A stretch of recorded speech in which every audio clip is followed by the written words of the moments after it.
오늘 하루 이슈의 중심, 당신의 아침을 책임지는 직격 인터뷰. 여러분은 지금 KBS 1라디오 최경영의 최강시사와 함께하고 계십니다. 네, 대장동 특검을 둘러싸고 여야 공방이 치열한 가운데 패스트트랙을 태우느냐 마느냐, 이 성사 여부를 가를 키맨입니다. 시대전환 조정훈 의원 나오셨습니다. 안녕하세요. 네, 안녕하세요. 반갑습니다. 어제 국정감사는 끝났고, 예상한 대로였나요? 어제 12시 가까이 끝나고 4시간 머리 붙이고 나왔는데요.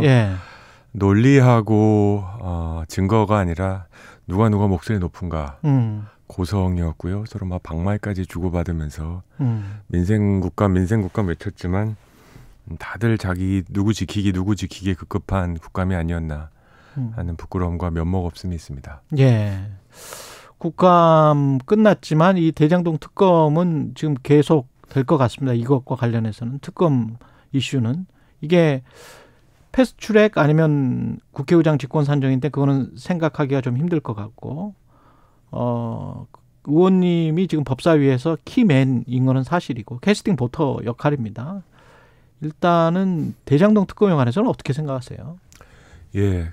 캐스팅 보터라는 게 부담이 상당히 됩니다. 실은 제가 전부가 필요한 게 아니고 18 곱하기 0.6, 10.4 제 두 다리만 필요한 상태인데요.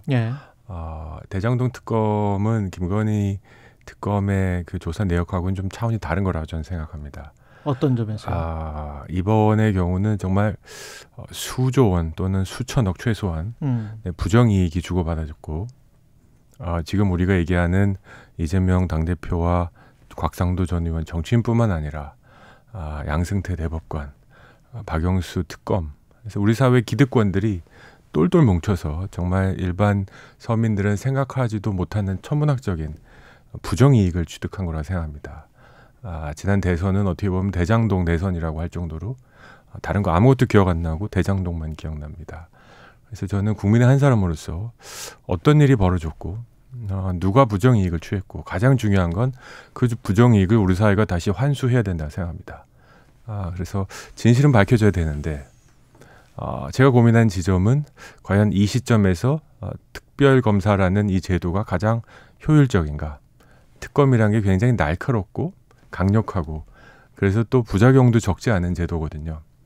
그래서 과연 이 시점에서 특검을 추진하는 것이 가장 옳은 방법인가를 놓고 많은 분들 의견 듣고 있습니다. 일반 시민뿐만 아니라 정치 원로분들, 각 진영의 정치 원로분들 찾아뵙고 조용히 얘기 듣는데 많은 얘기들을 해주고 계십니다.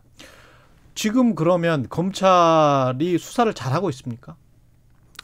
검찰이 하고 있는 수사는 결과를 얘기하는 거 아닌가 싶습니다.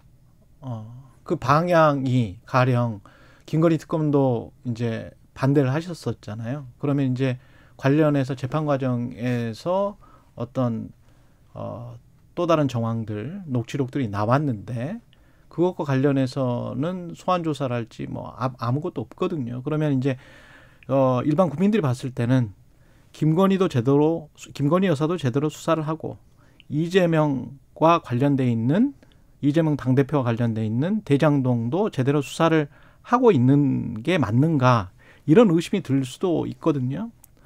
저는 대장동 특검의 관심은 사건 그 자체입니다. 사건 그 자체다. 특정 이재명 인물이 아니고? 전 특정 인물 갖고 수사하는 건 표적 수사라는 생각이고요.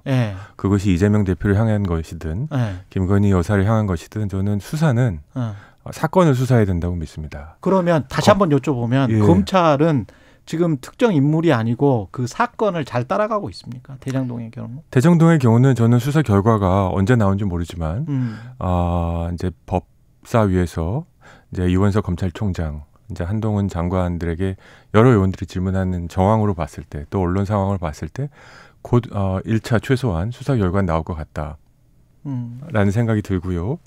과연 그것이 우리 국민들이 알아야 될 권리를 충분히 충족시켰고 처벌받아야 될 사람을 충분히 처벌하고 그리고 환수해야 될 부정이익을 충분히 환수하는지 특검이란 건 원래 정상적인 절차가 불충분할 때 그렇죠. 시작하는 거지 않습니까? 그렇죠. 모든 사람의 수사를 특검으로 하면 특검이 수천 개가 필요하지 않겠습니까? 예. 그래서 과연 우리 사회가 갖고 있는 기존의 그 수사 절차가 불충분하다라는 확증, 결과로서 말합니다. 그러면 1차 수사 결과를 보고 결정하시겠다 그런 말씀인가요? 아닙니다. 그건 아닙니다. 그건 아니고요. 네, 그런 건 아니고요. 정치인으로서 판단은 그 전에 하시겠죠. 고민을 하지만 신속하게 해야 되는 거고요. 예. 그러면 언제쯤 결정을 하시겠어요?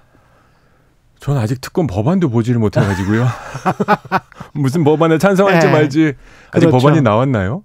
그렇죠. 사실은 그 내용에 네. 뭐가 들어갈지를 지금부터 사실은 논의를 해야 되겠죠. 그렇습니다. 예. 아직 근데 전화 한 통 안 주시더라고요. 네. 그러면 전화를 민주당에서 주고 같이 한번 법안을 논의해 보자라고 하면 같이 보실 의향은 있으십니까? 제가 고민하는데 도움이 될 것 같긴 합니다.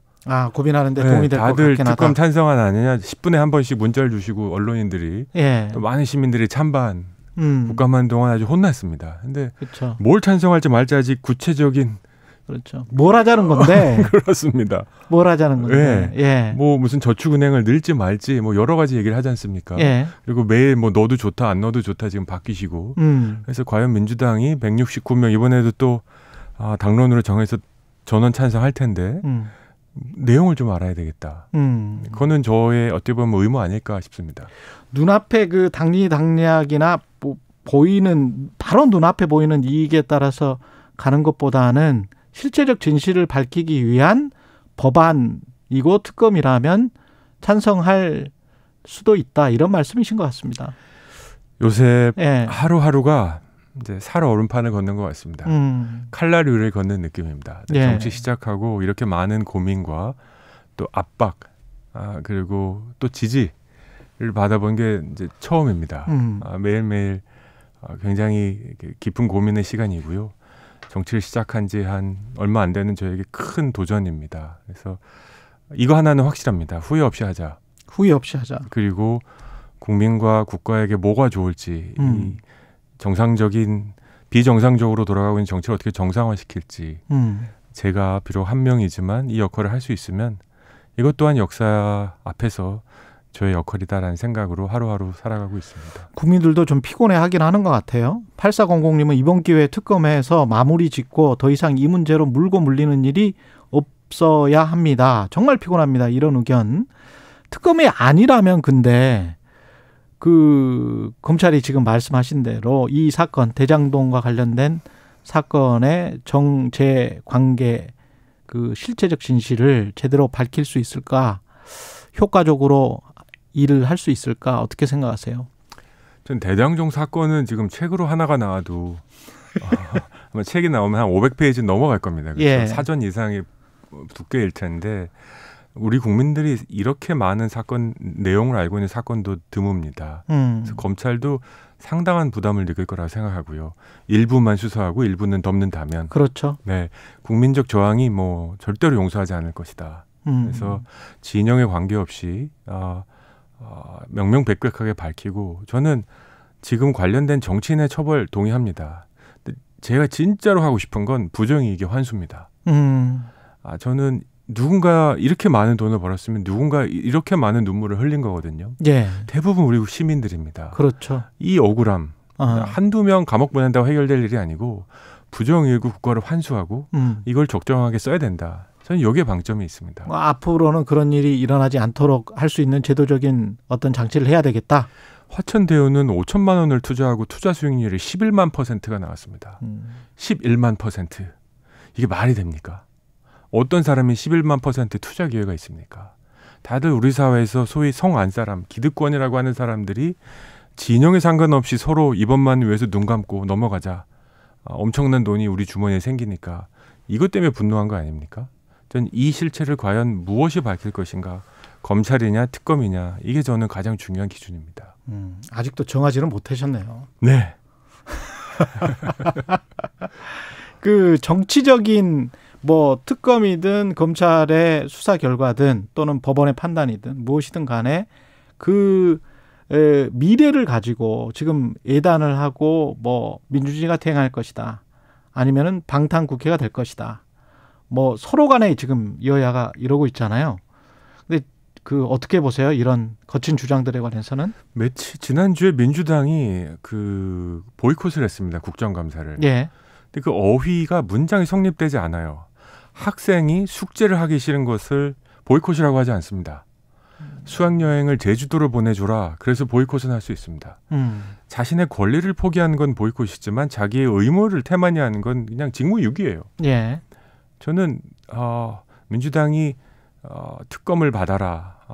당대표를 지켜야 된다 하면서 국감도 안 들어오고 오늘 있을 예정인 시정연설도 참석 안 하는 거 보면서 참 이건 보이콧이란 단어가 아니다. 자신의 의무를 하지 않는 것을 보이콧이라고 부르는 사람 없습니다. 학교에서 숙제하는 학생한테 너 뭘 보이콧하니 이게 아니고 혼내줘야 되는 거거든요. 다시 한번 민주당에 부탁을 드리고 싶습니다. 정치는 특정 정치인 아무리 당대표라도 지키기 위해서 하는 건 아니라고 생각합니다. 지금 현 시점에서 지금 현재 나타난 사실만 놓고 봤을 때 민주당 내 일부 의원들은 이재명 대표가 그만둬야 한다. 이렇게 입장을 내놨잖아요. 대표직을 내려놓고 개인 자격으로 법적 대응에 나서고 만약에 이제 무죄가 성립되면 그때 가서 이런 의견에 관해서는 어떻게 생각하십니까? 저는 그런 목소리들이 이제 들불 번지듯이 퍼질 가능성이 크다라는 생각합니다. 네. 다만 그걸 인지하고 있으니까 이제 지난주에 김영 의원 전 의원이 그런 발언을 하시지 않습니까? 조기 진압하느라고 아주 강력하게 반대한 느낌인데요. 저는 과연 이게 민주주의적 정당에 맞는가? 어떻게 당대표 지키기가 당론이 될 수 있는가? 자신들이 갖고 있는 가치의 총합인 정강정책에 맞다. 특정 법률, 정책을 당론으로 할 수 있습니다. 하지만 이건 굉장히 복잡한 정무적 상황입니다. 모든 사람들의 판단이 다를 거고요. 그래서 저는 좀 활발한 논의가 있기를 기대합니다. 마지막으로 혹시 대통령이 검찰과 사실상 한 몸이 돼서 배우자의 의혹을 덮기 위해서 검찰을 사실상 이용하고 있는 그런 의심은 안 드세요? 수사 결과를 좀 봐야 되겠습니다. 수사 결과를 봐야 되겠다. 예.